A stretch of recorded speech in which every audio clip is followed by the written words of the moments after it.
TV की लोकप्रिय अभिनेत्री दिव्या भटनागर इस समय कोरोना वायरस महामारी से जूझ रही हैं। वह इस समय मुंबई के गोरेगांव स्थित एक अस्पताल में भर्ती हैं और उनकी हालत काफी गंभीर है।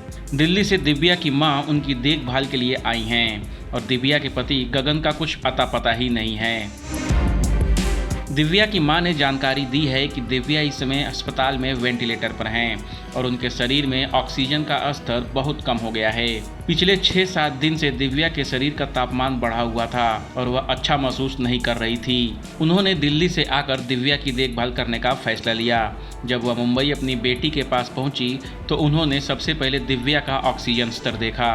फिर उन्होंने अस्पताल में भर्ती करवाया और सीधे वेंटिलेटर पर रखा गया।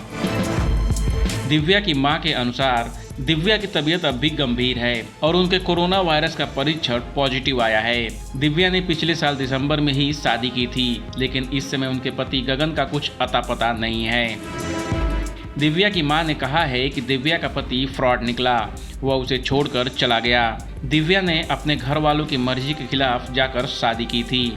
दिव्या की मां ने बताया है कि पहले दिव्या मीरा रोड में एक बड़े मकान में रहती थी, जबकि अब उसका आशियाना ओसेवीरा में एक छोटी सी जगह में है। अपने दामाद गगन के लिए दिव्या की मां के अंदर इस समय बहुत गुस्सा है। उन्होंने बताया है कि इस मुश्किल घड़ी में गगन की मां ने उन्हें फ़ोन किया था। फ़ोन करके उन्होंने सिर्फ इतना ही कहा कि अगर आप लोग को कुछ पैसे चाहिए तो बता देना। दिव्या भटनागर टीवी की एक जानी मानी अभिनेत्री हैं। दिव्या ने ये रिश्ता क्या कहलाता है, उड़ान, जीत गई तो पिया मोरे, 20 जैसी कई लोकप्रिय धारावाहिकों में अहम भूमिका निभाई हैं। दिव्या इस समय शशि सुमित प्रोडक्शन के बैनर तले चल रहे धारावाहिक तेरा प्यार हूँ में एक अहम भूमिका निभा रही हैं। इस सीरियल के प्रोडक्शन हाउस ने ही दिव्या की इस गाढ़े वक्त में मदद की है और दिव्या की मां इसके लिए इस कंपनी का शुक्रिया अदा भी करती हैं। बॉलीवुड और एंटरटेनमेंट के लेटेस्ट अपडेट के लिए देखते रहिए ABV एंटरटेनमेंट।